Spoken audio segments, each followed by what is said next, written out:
Anirban Banerjee finally ফাঁদে পা দিলে, গায়ে ময়লা মাখলে, এবং আমি জানি না, আমি এখনো বিশ্বাস করি তুমি বা মমতা বন্দ্যোপাধ্যায় কেউ ইন্টেনশনালি বাংলাদেশের এই ন্যারেটিভটা সেট করছো না, কিন্তু বাংলাদেশ তোমাদের কথায় সেলিব্রেট করছে আজকে। সাউথ এশিয়ার সমস্ত বাঙালিকে এক করার ডাক দিচ্ছে এখন বাংলাদেশ। ভারত থেকে কি এবার আমাদের সবাইকে ঢাকায় যেতে হবে নাকি অনির্বাণ? এক করার ডাক দিচ্ছে যখন মোহাম্মদ ইউনূসের নামে এত গাল পারলে, নরেন্দ্র মোদী তার সঙ্গে মিটিং করতে গেছিল কেন? এই প্ল্যানটা সেট করতে?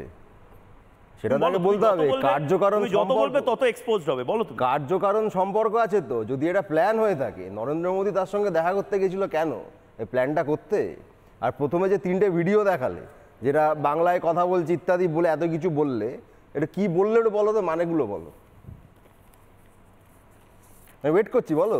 আচ্ছা আচ্ছা, আমি ভেবেছি তুমি একটা লেভেল অবধি গিয়ে থামবে। তোমার দাবি ছিল, মানে তোমার কথা এবং নাহিদ ইসলামের কথা তার মানে একই। তোমার দাবি ছিল যে মানে তোমরা চাও, তৃণমূল কংগ্রেস কি চায় যে দেশটা ভেঙে যাক? পশ্চিমবঙ্গের সমস্ত বাঙালিকে এই যেভাবে নাহিদ ইসলাম বা মোহাম্মদ ইউনূসের, এই মেরুদণ্ডহীন মোহাম্মদ ইউনূসের উপদেষ্টারা বলছে, দায়িত্ব তো বাধামির দায়িত্ব ময়ূক, তো আমার মনে হয় চ্যানেল নেবে না, বা আমরা যারা প্যানেলিস্ট, আমার লজ্জা করছে বসতে। মানে কতখানি মানে অর্বাচীন না হলে কথা বলে, দেশের প্রধানমন্ত্রীকে প্রশ্ন করছে যে আপনি কেন গেছিলেন? না না, অনির্বাণ ব্যানার্জি পারমিশন দেবে, তারপর যাবে। উনি তো ডোনাল্ড ট্রাম্পের পারমিশন ছাড়া বাথরুমেও যান না আজকাল। অর্বাচীন প্রধানমন্ত্রী নরেন্দ্র মোদী আমাদের প্রধানমন্ত্রী না, ডোনাল্ড ট্রাম্পের চাকর হয়ে গেছেন আজকাল। ডোনাল্ড ট্রাম্পের নাম করে একটা উত্তর দিতে পারেন না। ডোনাল্ড ট্রাম্পের নাম করে একটা উত্তর দিতে পারেন না। আদানি গ্রেফতার হয়ে যাওয়ার ভয়ে আমাদের লজ্জা লাগে। আমাদের লজ্জা লাগে যে এইরকম মেরুদণ্ডহীন রাজনীতিবিদ আমাদের প্রধানমন্ত্রী। সে ডোনাল্ড ট্রাম্পের কি চাকর হয়? নরেন্দ্র মোদী কি ডোনাল্ড ট্রাম্পের চাকর হয়? ভারতবাসী তাকে ভোট দিয়েছে, সে অনুমতি চাইছে কার? ডোনাল্ড ট্রাম্পের। পোর্ট ট্রাস্টের এলাকা, ওটা পোর্ট ট্রাস্টের, আপনাদের সরকার। পোর্ট ট্রাস্ট আপনাদের সরকার। আপনি কি যে শিল্পী? অনির্বাণ দা, আমি আপনার থেকে জানতে চাইছি, আপনারা কি কন্ডেম? আমি বাঙালির দালাল, আপনার মতো বহিরাগতদের দালালি করি না। আমাকে আমি আসছি। এক মিনিট, আমি আসি না। প্রত্যেকটা রাজাকারকে বুঝে নেওয়া হবে, প্রত্যেকটা রাজাকারকে বুঝে নেওয়া হবে। আচ্ছা এক মিনিট অনির্বাণ, আমি আপনাকে আবার জিজ্ঞেস করছি, বাংলাদেশের রাজনীতিবিদরা যে কথা বলেছে আপনি তাকে ওপেনলি কন্ডেম করেন কি করেন না?